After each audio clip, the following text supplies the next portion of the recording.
¿Vio cuando las películas dicen, dejen que toquen nuestra canción?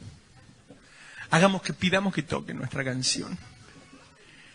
Bueno, así es esto para nosotros en este año. Es la canción de este año porque es la declaración de este año. El Señor nos trajo libertad, el Señor trae libertad. Estamos, como dice ahí, año de restauración, 2018, año de restauración, de libertad, tiempo de cumplimiento, año de libertad. Y nunca me había dado cuenta como hoy, o no le había prestado atención antes, no sé, pero no me había dado cuenta del sentido profético y bíblico que tiene una de las canciones que cantaron hace un ratito. Y por supuesto no es que, así como libertad no se mueve porque lo cantamos, sino porque Dios lo declaró. No es la canción la que tiene autoridad ni poder, sino lo que tiene poder es la palabra de Dios.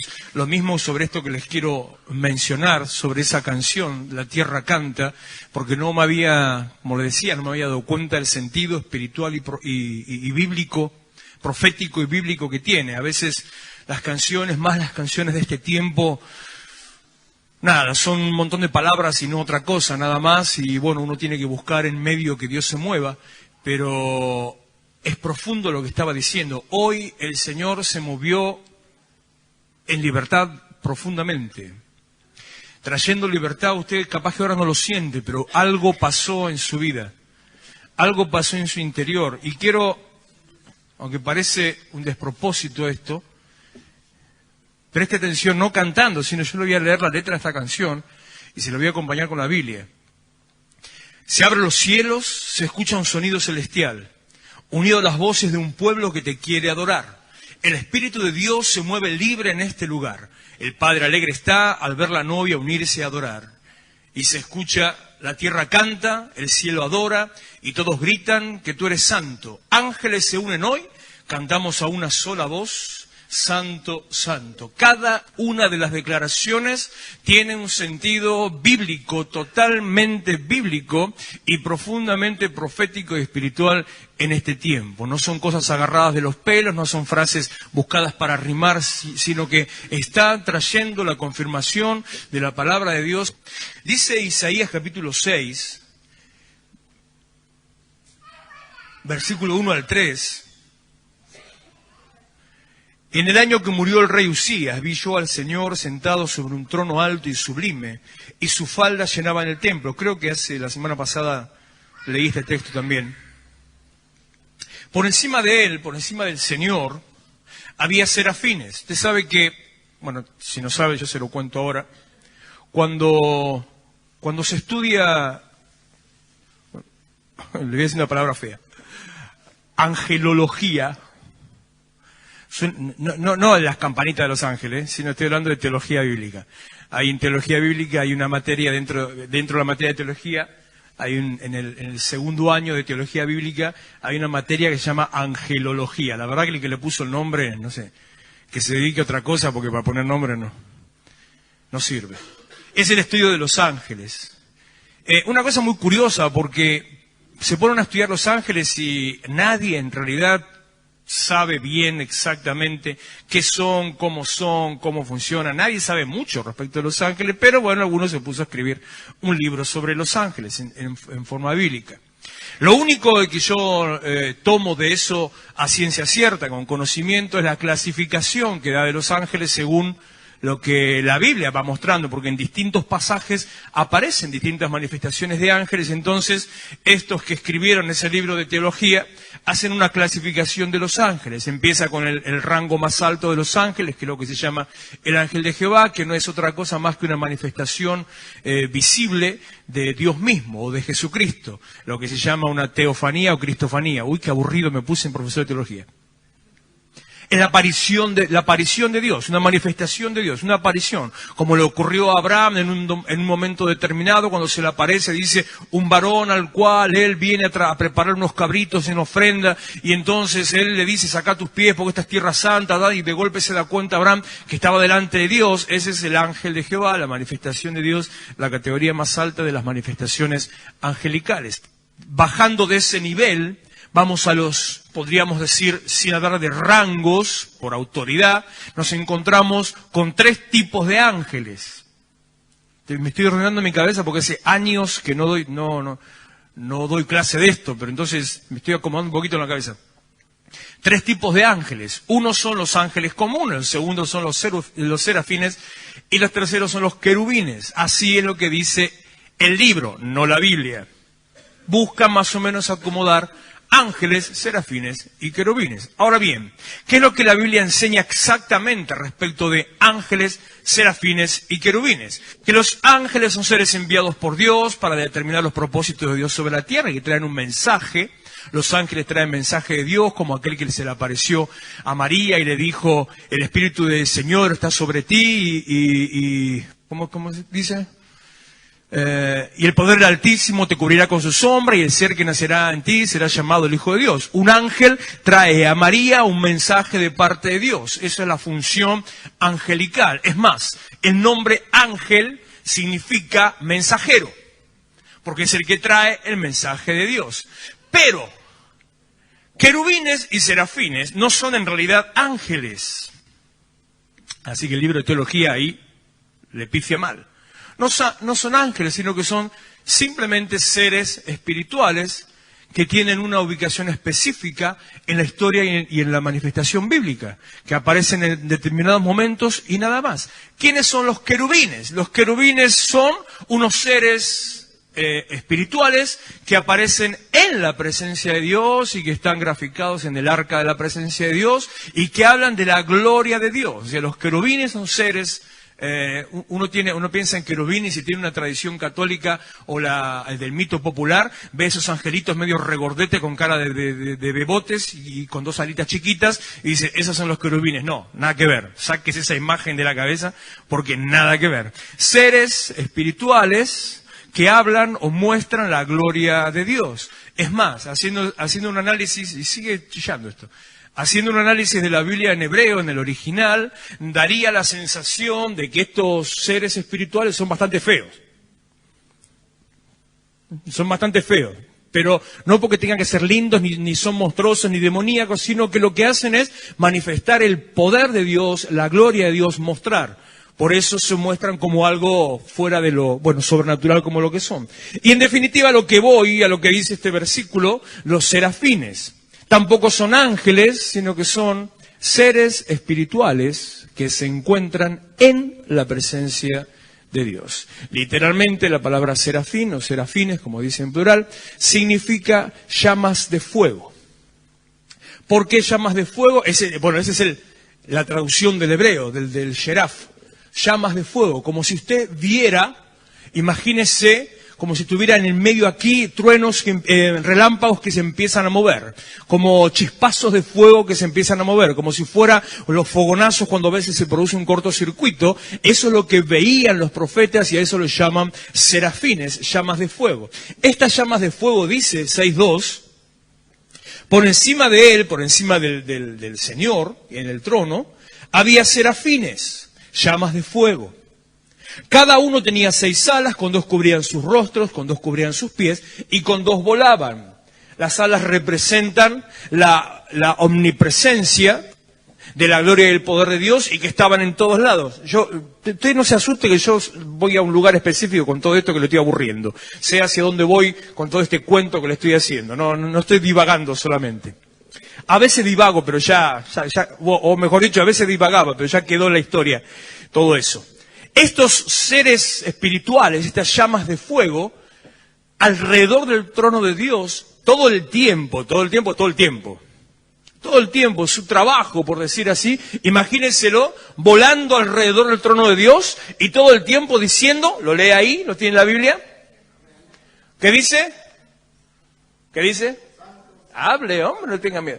Santo, santo, santo, toda la tierra será llena de tu gloria. Santo, santo, santo. Alabando, glorificando, bendiciendo el nombre del Señor. Como decía, por eso tomé la letra de la canción. La tierra canta, que todavía no llegué a esa parte, que somos nosotros alabando. El cielo adora y todos gritan que tú eres santo.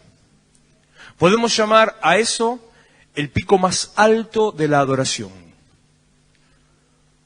Cuando la iglesia adora en conexión con el cielo, Cuando se produce un encuentro espiritual y la tierra se conecta con el cielo, la iglesia se conecta con los seres espirituales en una sola dirección, que es adorando a Dios, agárrese porque ahí pasa cualquier cosa. Ahora, vamos a bajar a la tierra. Que pase cualquier cosa no quiere decir que tenga que temblar las paredes, no quiere decir que usted se tenga que poner a sacudir, a temblar, cosas que pueden pasar. Pero digo, puede ser que no pase nada. Puede ser que usted simplemente esté igual, sentado o parado, actuando de la misma manera, que sienta alguna, podríamos decirle, una relajación, paz, que sienta una brisa suave, que se sienta templado, un calor que lo envuelve, tampoco tiene por qué ser demasiado. Nunca se olvide que en un momento cuando Dios le habla al profeta Elías, que estaba en su peor depresión, Dios le muestra, Primera de Reyes capítulo 19, Dios le muestra a Elías manifestaciones del poder de Dios.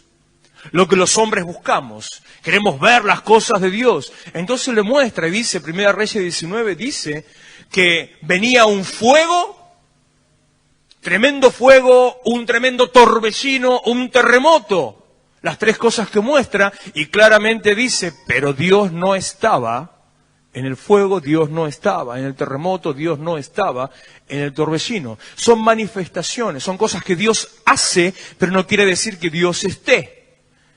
Y al final, en ese capítulo, dice, y luego, tras el fuego, el torbellino y tras el terremoto, un silbo apacible y delicado. Como ese sonido que a veces se puede escuchar cuando usted está en un bosque y escucha el sonido de las hojas. Si hay un silencio absoluto, puede escuchar el viento que se filtra entre las hojas o un sonido muy suave que pasa entre ellos. Un silbo apacible y delicado. Y ahí estaba Dios. La manifestación de Dios era el poder, la gloria de Dios estaba en esa suavidad. Entonces no quiere decir que se tenga que sacudir todo. Puede ser que no pase nada visiblemente, pero Dios está. Cuando la tierra se conecta con el cielo, cuando la iglesia se conecta con los seres espirituales y todos juntos se unen en un propósito de adorar a Dios. Y todos dicen, santo, santo, santo. Por eso, a veces les insisto, levante su voz, empiece a alabar y bendecir. A veces les digo específicamente, o nos ponemos a cantar, a decir santo, santo, santo. Tremendas cosas pasan en ese momento. Crea lo que Dios hizo en esta mañana. Crea que dentro de su interior se sembró un gen, una semilla de libertad. Usted se va a sentir en esta semana, pero escúcheme, yo soy medio maniático, medio extraño, medio loco, medio trastornado, pero deje todo eso de lado. Escúcheme y crea. Usted va a sentir esta semana que se mueve con mayor libertad, como si tuviera más aire por lo que Dios hizo. Ahora eso hay que alimentarlo. ¿Con qué se alimenta? Siguiendo con lo mismo, con adoración, con conexión con Dios, con alabanza a Dios, con estar en la presencia de Dios. Lo que a veces hacemos mal es que tenemos estos momentos y después llegamos a casa, volvemos a nuestros conflictos, a nuestros problemas, nos metemos en nuestros conflictos y problemas, prestamos oídos, prestamos atención, prestamos nuestros ojos a conflictos y problemas. Nos metemos ahí en eso, permitimos que todo eso nos agobie, y usted sabe de dónde manda lo que recibió de Dios, a la miércoles se va. Y otra vez hay que empezar de nuevo, otra vez empezar de nuevo. Ese es un problema de nosotros como sociedad, como nación, es un problema cultural. Es un problema cultural latino, siempre empezamos de nuevo, porque todas las cosas las dejamos pasar por lo emocional, le damos más lugar a lo que siento, a lo que es en realidad. Y la Biblia dice bien claramente que el corazón es engañoso. Usted hoy siente que ama a alguien y mañana lo odia. ¿Cómo puede ser que cambie tanto? Las emociones son mentirosas. No hay que hacerle caso a las emociones, hay que hacerle caso a la verdad de Dios. Y cuando estos serafines alrededor del trono cantaban diciendo, santo, santo, santo, acá el versículo 3, uno al otro daba voces diciendo, santo, santo, santo, Jehová de los ejércitos, toda la tierra está llena de su gloria.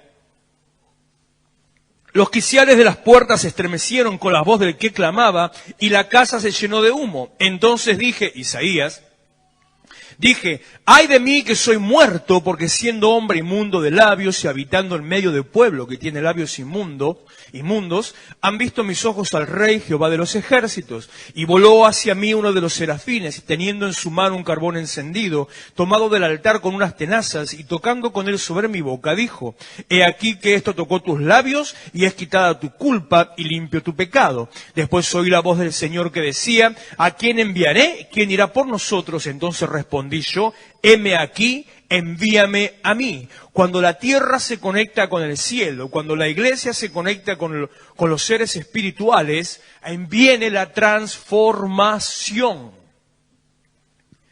Esta conexión provoca en su vida transformación. Lo primero que provoca es revelación, convicción. Se da cuenta de que algo distinto está pasando, se da cuenta de su propia miseria. Es lo que la Biblia llama, en el libro de Marcos, llama convicción de pecado. Cuando se produce esa conexión, usted empieza a sentir, si es que algo no estaba bien en su vida, empieza a sentir que algo no estaba bien en su vida. Es la revelación de su propia miseria. Y ahí nace la transformación. Porque usted no puede cambiar hasta que no se dé cuenta que necesita cambiar. Si usted sigue diciendo, si usted es empecinado, terco, necio, si usted es de esas personas que dice, bueno, yo soy así. ¿Conoce gente que dice yo soy así? ¿Será usted mismo que dice yo soy así? Y peor cuando ya vamos acumulando años en nuestra vida. Bueno, yo siempre fui así, no voy a cambiar ahora. Eso conozco más de uno que me dicen así. No me quieras cambiar ahora. Bueno, esto es lo que aprendí. Esto es lo que me enseñaron mis viejos. Esto es lo que la formación de mi vida. Yo soy así, ya está. Entonces, esa persona, póngale, por cierto, no va a cambiar nada. Va a seguir siendo siempre el mismo cabrón, cascarrabia, cabezón, terco, cabezadura y todo lo que usted le quiera poner encima. Pero cuando usted se da cuenta que hay algo que necesita cambiar y está en la conexión con los seres espirituales y con el Espíritu de Dios, empieza la transformación. Cuando empieza esa transformación, que en este caso los serafines vinieron a él, un serafín vino a él, y no le voy a explicar toda la simbología profética de eso, pero dice que tocó sus labios, comenzó la transformación. Lo primero que cambió es su lengua viperina, como decía la chona. ¿Alguien se acuerda de la chona? Vos me haces sentir bien, Ana. Nadie sabe quién era la chona, ¿no? Yo no sé, aquel tiene como 80 años este hombre. Era un personaje de televisión de la época de los 70 por ahí. Más o menos, ¿no? Claro, ¿qué van a saber? Bueno, era un personaje así muy, representaba a una mujer de barrio muy bruta, muy rudimentaria. Era la chusma del barrio. Y bueno, así un montón, era todo como si fuera la versión femenina de Minguito, una cosa así por decir, así un poco a grandes rasgos. Y solía decir, cuando hablaba de alguna vecina del barrio o de alguna cuñada, solía decir lengua viperina.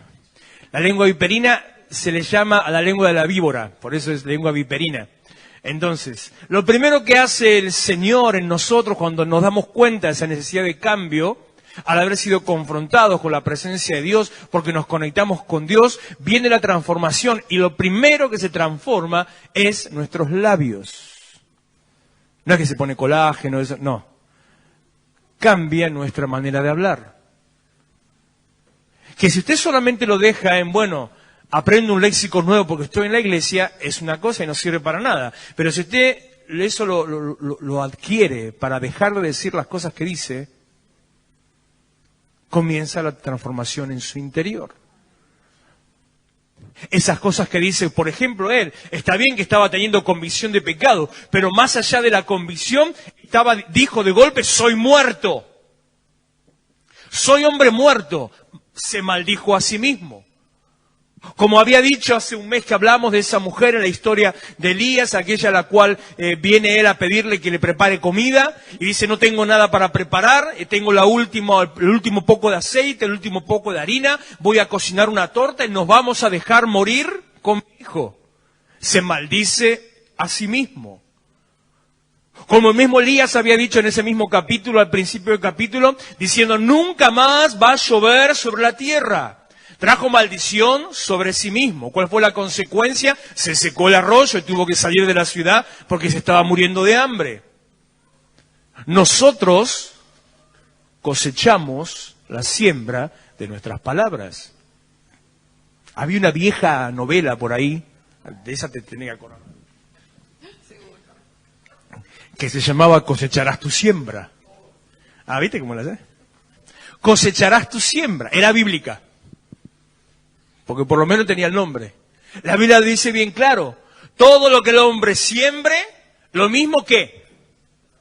Entonces, si usted suelta palabras de maldición, palabras de amargura, de miseria, si usted es de esas personas que todo el tiempo se está diciendo a sí mismo, no puedo, no alcanzo, no tengo, no voy a poder, no voy a llegar, se está maldiciendo, se está atando. Con cada palabra de esas que suelta, usted se convierte en un matambre, se va atando a sí mismo. Entonces después anda por su vida así como la momia, más que un matambre, y se pregunta, ¿y por qué no puedo? Y no podés porque te ataste vos mismo. Pero la conexión, por eso lo fundamental, lo importante de adorar a Dios, de estar en su presencia, de conectarnos con Él, lo importante de abrir nuestro corazón a Él, lo importante de reconocerlo y de exaltarlo, olvidándonos de todas las cosas. Lo importante, en esos momentos Dios derrama esa libertad y viene transformación. Cambió sus labios, cambió su declaración y no contento con eso, el último versículo que leímos, que como no tengo la pantalla se lo repito cuál era.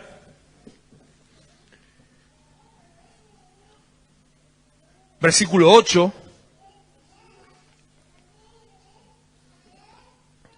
Después oí la voz del Señor que decía, ¿a quién enviaré y quién irá por nosotros? Entonces respondí yo, heme aquí, envíame a mí. Usted se conecta con Dios, se conecta con los seres espirituales, se conecta con el propósito de Dios, entra en adoración, se funde con los seres espirituales en un mismo espíritu, en una dirección de adoración, viene sobre su vida la transformación y tras la transformación, dirección para su vida, cambio.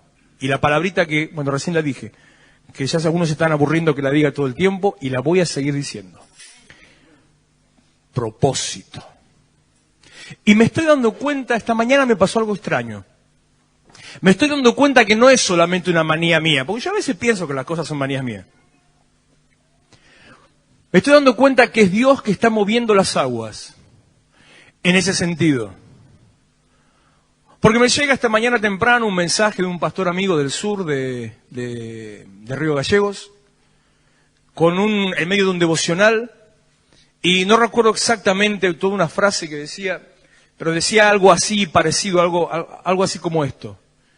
Si usted se olvida de sus excusas, deja de lado lo que lo distrae y se enfoca en el propósito, nace en su vida la perseverancia. Y yo me quedé un segundo, ¿por qué la perseverancia? Y digo, claro, porque cuando uno quiere hacer algo, entonces avanza en algo, insiste, empiezan los problemas, viene un conflicto o algo que lo distrae o la cosa no funciona, usted tiende a bajar los brazos. Cuando la cosa no funciona, tiende a bajar los brazos. Pero si usted está haciendo algo y viene conflicto, viene el problema, la distracción y la excusa, pero usted tiene un propósito, no baja los brazos, avanza igual porque va hacia un destino más importante, tiene algo para hacer. Entonces cuando leí esto de este pastor esta mañana, digo, no era idea mía solamente la cosa. Dios está moviendo las aguas en este sentido. ¿Qué quiere decir? No le estoy diciendo que, ¡ay, tremendo lo que yo recibo de Dios! No. ¿Sabe cómo se mueve Dios en estas cosas? Cuando Dios empieza a hacer algo en un lugar o en su iglesia, que su iglesia no es una, sino que la iglesia es toda, cuando Dios empieza a hacer algo sobre la iglesia, es como, imagínese, le voy a decir algo bien bruto, imagínese una persona que está tirando un balde de agua. ¿Se baldea todavía a baldazo o no? ¿Sí? Qué sé yo, ¿viste? Bueno, por la duda yo pregunto. Como en mi casa nunca hay agua, es un problema. Imagínese que está tirando un balde de agua, así. Tira el balde, deje la escoba todavía, no agarre la escoba. Tiró balde de agua y donde lo tiró, el piso, ya sea un contrapiso, la vereda, lo que fuere, es liso, pero tiene grietas, tiene algunos agujeritos, alguna rajadura, ¿sí? ¿Qué hace el agua? En esos lugares se queda ahí, sigue, cubre todo, pero en algunos lugares entra y va quedando, ¿sí? ¿Digo bien o estoy inventando cualquier cosa? Va quedando. Ahora imagínense que el balde de agua es la visión de Dios. Entonces Dios tira su visión. Y la visión cubre toda la tierra, toda la iglesia. Pero digo toda la tierra para que piense la iglesia mundial. La visión cubre todo. ¿Y dónde entra? Donde hay algunos conectados con los propósitos de Dios. Entonces, donde está abierta la conexión a la visión, donde hay una grieta, no piense la palabra grieta siempre como algo negativo, donde está abierta la conexión de Dios, ahí desciende esa visión y se implanta, se siembra y da fruto. No en un lado, en muchos lados.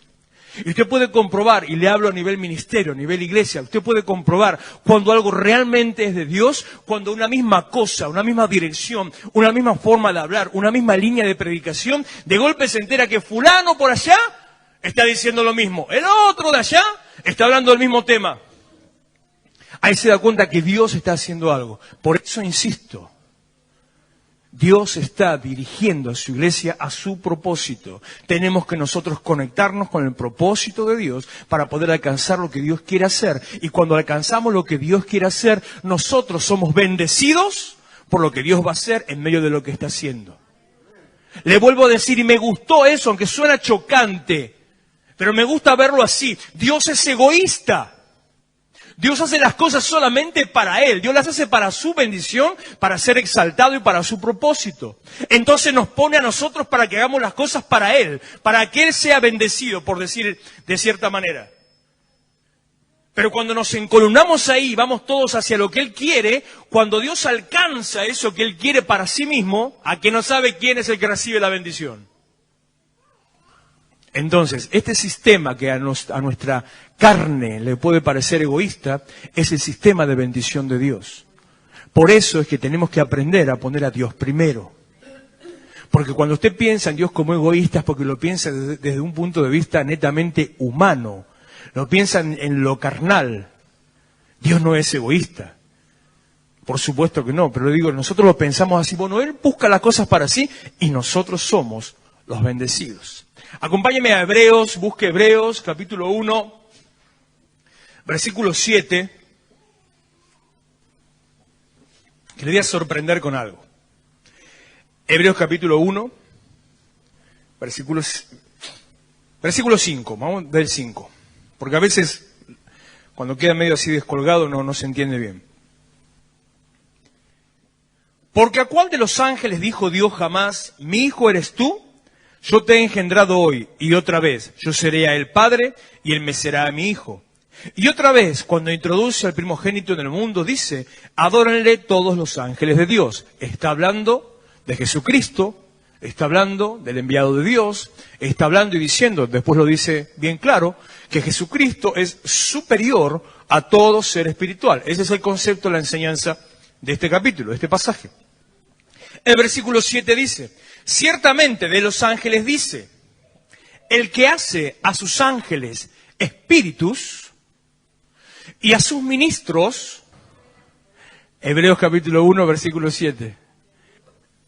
El que llama a sus ángeles, le voy a decir conforme las definiciones mejor, el que llama a sus mensajeros espíritus y a sus ministros o siervos, porque la palabra ministro significa siervo, el ministerio significa servicio, el ministro es un siervo, nunca piense que un ministro es el gran señor, un ministro es un siervo significa esclavo, ministerio significa servicio significa estar bajo la autoridad y la sujeción de Dios.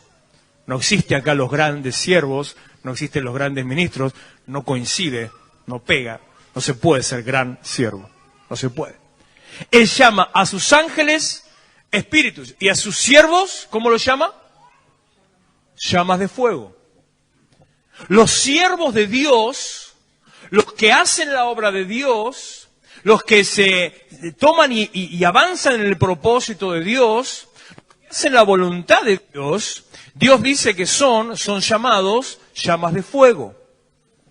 ¿Cómo le dije que significaba serafín? ¿Qué quería decir serafines?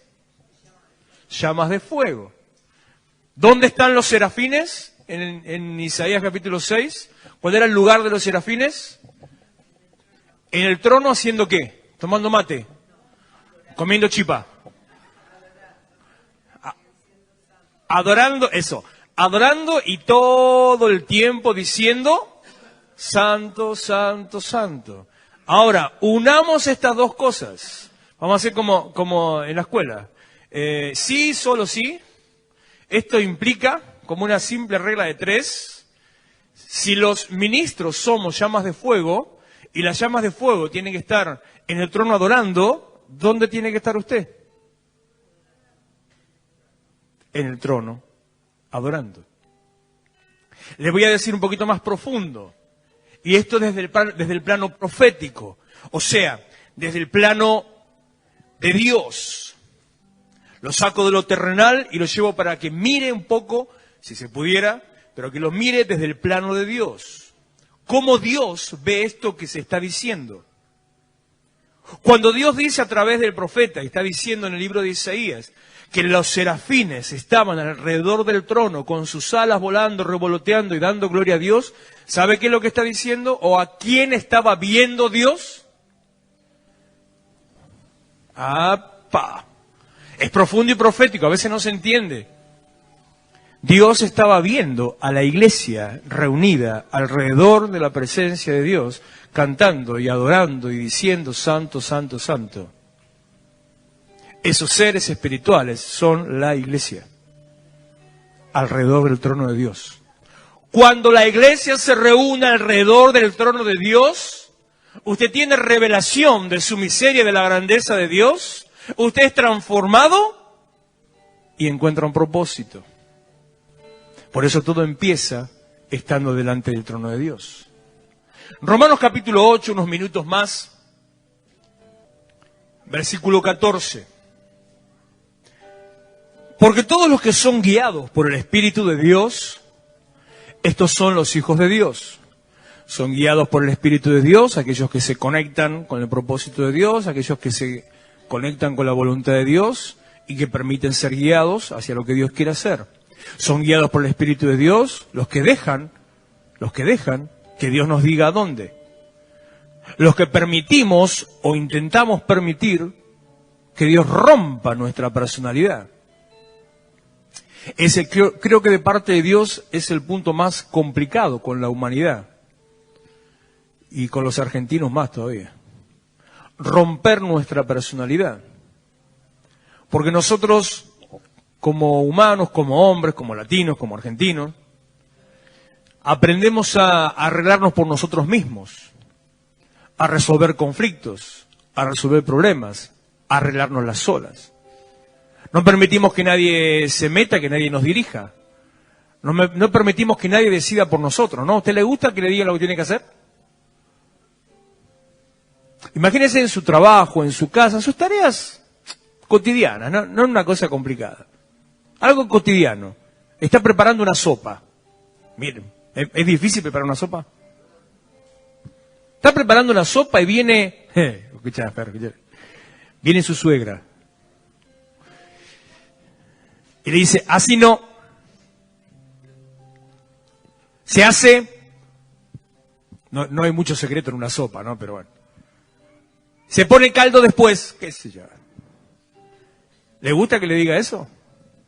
Piense en su laburo, en el cual usted ya capaz que tiene un oficio o no, o simplemente no tiene un oficio, pero hace 10 años que hace el mismo laburito en la fábrica o en el negocio.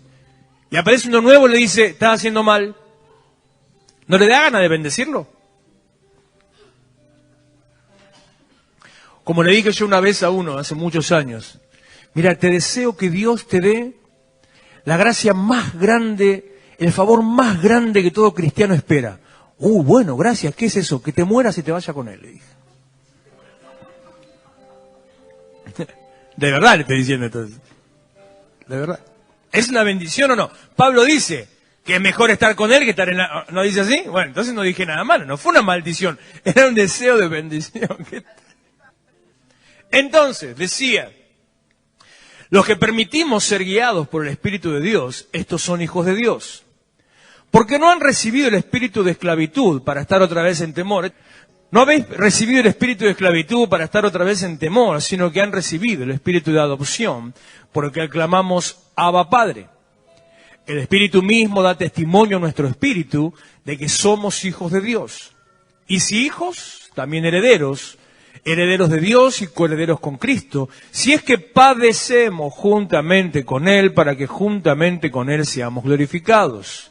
Por eso no le tenga miedo a las pruebas, al contrario.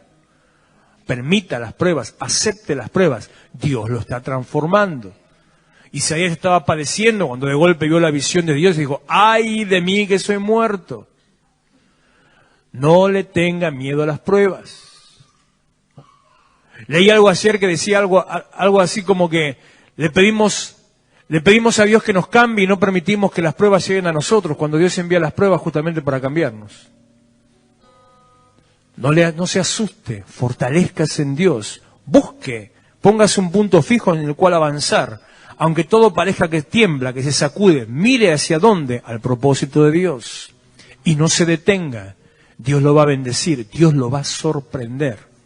En este año Dios lo va a sorprender, porque van a seguir aumentando las cosas y usted va a estar bien, y no le va a faltar.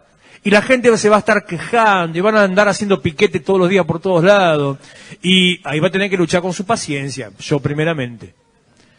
Va a haber todo tipo de conflicto alrededor, la gente nerviosa, unos criticando, otros aprobando, unos mintiendo, otros mintiendo, porque todos mienten en definitiva. Y mientras todos estén en crisis, usted va a estar bien. Porque la Biblia dice, Salmo 91:7, caerán a tu lado 1000, 10.000 a tu diestra, pero a vos no te va a llegar. Eso es el versículo 7, tiene que ver con el versículo 1, porque el versículo 1 es el condicional para que el 7 se cumpla. El versículo 1, seguramente usted sabe el Salmo 91, no hace falta que se lo lea, ¿no? Si aprendemos el Salmo 91 antes que decir mamá.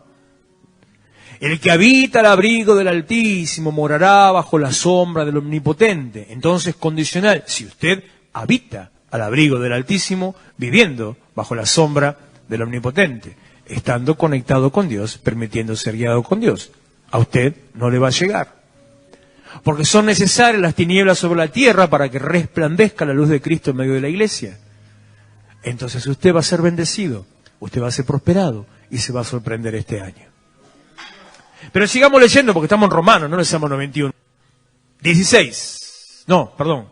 18. Pues tengo por cierto que las aflicciones del tiempo presente no son comparables con la gloria venidera que en nosotros ha de manifestarse. Porque el anhelo ardiente de la creación es el aguardar la manifestación de los hijos de Dios. El anhelo ardiente de la creación es aguardar la manifestación de los hijos de Dios. Y hay otra versión, una de las versiones más modernas, que dice: la creación entera espera que Dios muestre quiénes son sus hijos. Entonces, lo que debemos hacer, lo que debemos procurar en este tiempo, al ser transformados a través del encuentro con Dios, es mostrar quiénes son los hijos de Dios. ¿Y para qué mostramos quiénes somos los hijos de Dios? ¿Y de qué manera mostramos quiénes somos los hijos de Dios? Diciéndolo al mundo, como dice allá, no se ve bien, hay otra manera de vivir, está de costado, está torcido. Hay otra manera de vivir, hay un camino alternativo, hay un camino por el cual llegar, hay una forma distinta para que los demás sean bendecidos. Les vuelvo a decir, tomándome ahora de Isaías 60, versículo 1 y versículo 2, tinieblas cubrirán la tierra, mas sobre ti amanecerá el Señor. Un tiempo de transformación, un tiempo de transformación. Pensar que todo esto que yo le dije era la introducción para empezar a predicar. No, ya terminó, ya está, Cari, ya terminó, ya está. Pero la introducción para empezar a predicar y decirle, entonces, usted teniendo un propósito, tiene que saber quién es, para que nadie lo desvíe de ese propósito. Como dijo Nehemías en capítulo 6, versículo 11, un hombre como yo va a huir sabiendo quién es, sabiendo lo que tiene que hacer, sabiendo lo que tiene por alcanzar, estando afirmado en sus palabras y en el propósito de Jesucristo. Todo depende de la mirada que usted tenga, de lo que Dios quiere hacer y de dónde quiere estar. ¿Cómo quiere que le vaya? ¿Quiere que le vaya bien? ¿Quiere que le vaya mal? ¿Quiere que le vaya bien haciendo la voluntad de Dios? ¿O quiere mantener haciendo su propia voluntad? Entonces aguántese la que le venga. Es tiempo de levantarnos para hacer la voluntad de Dios. Hay una sociedad toda, y cada vez más se nota, que está desesperada porque no sabe hacia dónde correr. Mire, hasta los últimos, aquellos que no confiaban en los políticos y que se animaron a querer confiar en algunos políticos, dijeron, bueno, vamos a ver si ahora hasta eso están decepcionados. O sea que ya no queda en quién confiar. ¡Qué bueno! Porque cuando ya no queda en quién confiar, como la mujer del flujo de sangre, cuando se había gastado todo lo que tenían, todo lo que se le cruzaba en el medio, el golpe escuchó que pasaba Jesús por ahí y buscó la manera y se arrastró y llegó y dijo, si tan solo tocar el borde de su manto, entonces seré sana. Qué bueno que ya no hay en quién confiar, porque ahora es el tiempo donde tenemos que manifestar, como hijos de Dios, mostrar el poder de Dios y transformar nuestra sociedad. La iglesia, póngase de pie, por favor. La iglesia tiene el poder, la autoridad y la capacidad de determinar los destinos proféticos de la sociedad en que vivimos. Usted puede cambiar su destino, usted puede cambiar el lugar donde vive, usted puede transformar la tierra si se pone en contacto con el propósito de Dios. Señor, te damos gracias